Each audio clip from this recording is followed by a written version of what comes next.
হোজাই জিলাৰ লামডিঙত অতি উদ্বেগজনক আৰু এক অমানৱীয় ঘটনা সংঘটিত হৈছে। হোজাই জিলাৰ অন্তৰ্গত লামডিঙৰ কেইগৰাকীমান বজৰং দলৰ নেতাকৰ্মীয়ে এখন মাদ্ৰাছা তেওঁলোকে ভাঙি লণ্ডভণ্ড কৰে। সেই মাদ্ৰাছাখনৰ যিসকল কণ কণ ছাত্ৰ ছাত্ৰী আছে, এই কণ কণ ছাত্ৰ ছাত্ৰীসকলক প্ৰহাৰ কৰে। সেই মাদ্ৰাছাখনৰ যিগৰাকী ইমাম আছে, এই ইমামগৰাকীকো তেওঁলোকে আক্ৰমণৰ লক্ষ্য কৰি লয়। প্ৰথম কথা হৈছে, হোজাই জিলাৰ বজৰং দলৰ যিসকল কৰ্মকৰ্তাই এই অমানৱীয় কাণ্ড সংঘটিত কৰিছে, তেওঁলোকক তীব্ৰ ভাষাৰে গৰিহণা জনাইছো। লগতে চৰকাৰ তথা প্ৰশাসনক দাবী জনাইছো, যিসকল ব্যক্তিয়ে এই আইন হাতত তুলি লৈ যিসকল নিৰীহ লোকক মাৰধৰ কৰিলে, তেওঁলোকক অতি শীঘ্ৰেই কৰায়ত্ব কৰি বিহিত ব্যৱস্থা হাতত ল'ব লাগে। দ্বিতীয় কথাটো হৈছে, ভাৰতবৰ্ষৰ নিচিনা এখন ধৰ্ম নিৰপেক্ষ ৰাষ্ট্ৰত, যিখন ৰাষ্ট্ৰত নেকি সংবিধানে অধিকাৰ দিছে, সংবিধানৰ আৰ্টিকল নম্বৰ 25ত স্পষ্টভাৱে উল্লেখ কৰা আছে যে ভাৰতবৰ্ষৰ প্ৰতিজন নাগৰিকে নিজৰ ধৰ্ম পালন কৰিব পাৰিব, প্ৰতিজন নাগৰিকে নিজৰ ধৰ্ম প্ৰচাৰ কৰিব পাৰিব তথা প্ৰতিজন নাগৰিকে নিজৰ ধৰ্মীয় শিক্ষা লাভ কৰিব পাৰিব বুলি সংবিধানে অধিকাৰ দিয়াৰ পিছতো এই বজৰং দলৰ কৰ্মকৰ্তাসকলে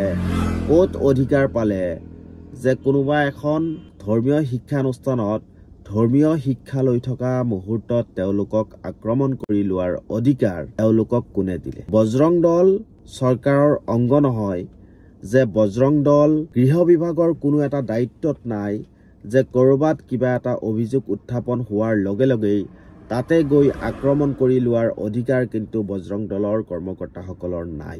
যিসকল বজৰং দলৰ কৰ্মকৰ্তাই এই কাণ্ড সংঘটিত কৰিছে, তেওঁলোকে হয়তো নাজানে যে ভাৰতবৰ্ষ এখন ধৰ্ম নিৰপেক্ষ ৰাষ্ট্ৰ, আৰু তেওঁলোকৰ এনে কাণ্ড কৰাৰ ফলত আমাৰ ভাৰতবৰ্ষত যি হিন্দু, মুছলিম, জৈন, খ্ৰীষ্টান প্ৰতিটো জাতি জনগোষ্ঠী তথা ধৰ্মীয় লোকসকলৰ মাজত যি একতা, এই একতাৰ এনাজৰীডালত কিন্তু বৰকৈ প্ৰভাৱ পৰিব।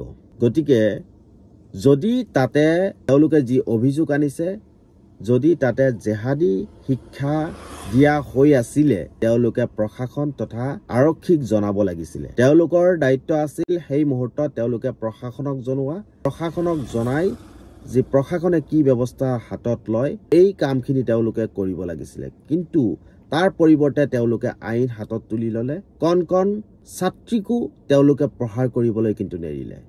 গতিকে মই অসম চৰকাৰ তথা প্ৰশাসন তথা হোজাই জিলা প্ৰশাসনক অনুৰোধ জনাইছো, এই যিসকল কৰ্মকৰ্তা, যিসকল বজৰং দলৰ কৰ্মকৰ্তা আছে, তেওঁলোকৰ ওপৰত পক্সো আইনৰ অধীনত তেওঁলোকৰ ওপৰত কেছ ৰুজু হ'ব লাগে।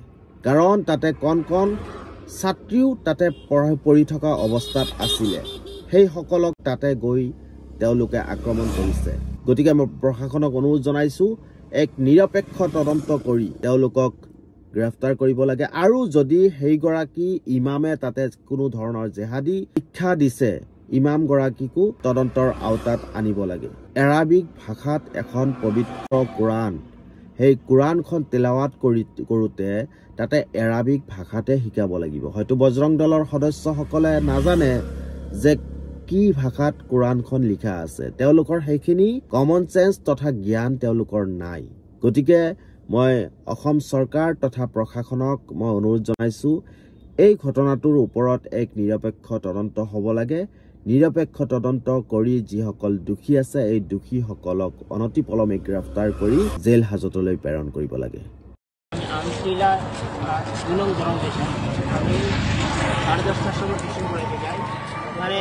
অমিত নামে মানুষ একজন আরো 2-3 মানুষ লাগে নিয়ে আমার মারতে যায়। আমি ওখানে কেন পড়াইছে, তখন আমার বহুত মাইদর করে, এই বাচ্চা দুইটারও বহুত মারে, আর আমার বহুত বেশি মাথাতে মারে, আর গলা টিপিয়ে ধরছিল, আর কোথায় যে মানুষকে মারিয়ে নাই, কেমনভাবে মারা যাতে আমার মরিয়ে যায়, যখন দেখাতে দেখা না যায়। প্রশাসনকে কিছু করে না, প্রশাসনে আমার নিয়ে আসছে, যাইতে বহুত লেট হয়ে গেছে, কারণ কোনো জায়গায় ছিল, তারপরে তারা যাইতে লেগে লেট হয়ে গেল, যাওয়ার পরে মানে আমার নিয়ে আসছে। তারা আমার শুধু জিজ্ঞাসা তুমি কে, আমি বললাম আমি তো আমার নাম করলাম, আর পর আমি নাম নিতে চাইলেতে থাকি, এখানে আমি টিউশন পড়াই। তারা যে বললাম না তুমি জিহাদি শিক্ষা দাও, তোমার বহুত ধরনের গালাগালি করছে, এগুলো করলো তুমি এখানে কি করতে গেছো? পড়াইতে গেছি পোলা প্যান্টে। ওখানে 12 জন ছাত্র ছিল। ছেলে মেয়ে যারা আছে এই যে বাচ্চাটারও মারছে, বাচ্চাটারা দেখেন দাঁড়া দাঁড়া, হ্যাঁ। বাচ্চাটারও মারছে, মেয়েটা আসলে যে মেয়েটারও মারলো, তারা মারধর করছে। ওখানে প্রেগনেন্ট লেডি একজন আসলো, লোকটারও মারলো।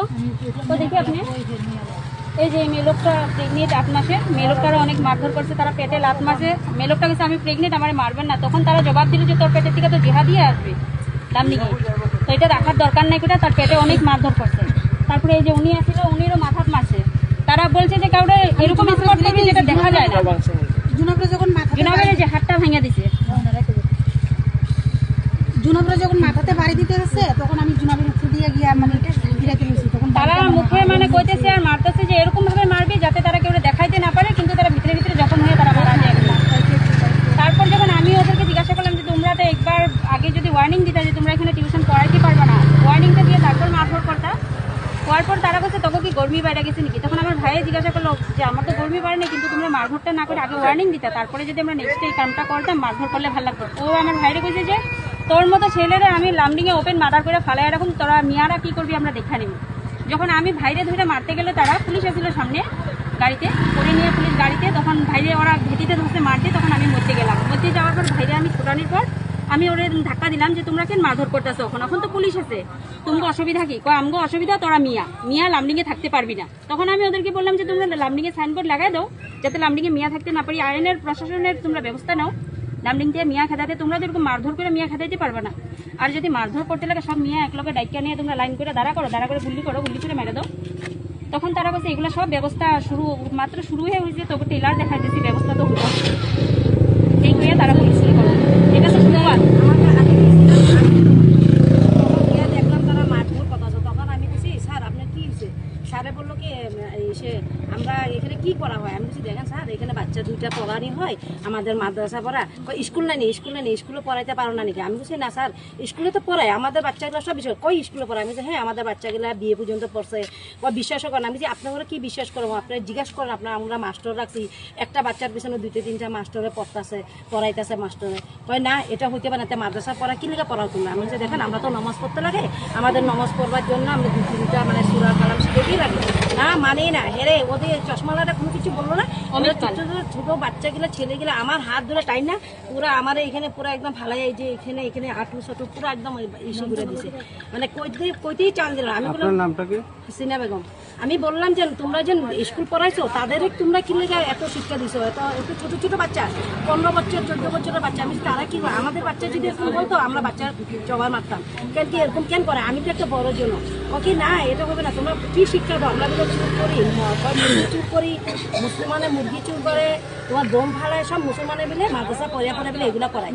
তখন আমি বলছি মাদ্রাসা পড়ে যদি এরকম হয় তা আমাদের বাচ্চাগুলো আজকে তো একটাও হাত দিয়ে কেউ মারতেছে না পিটতেছে না, তোমাদের বাচ্চাগুলো তো এত শিক্ষা দরকার, তোমাদের বাচ্চাগুলো কি লেগে এরকম শিখাইছো? দেখো তো তোমার কত বাচ্চা পোলাবাই নেই এগুলো যেন এরকম করতেছে।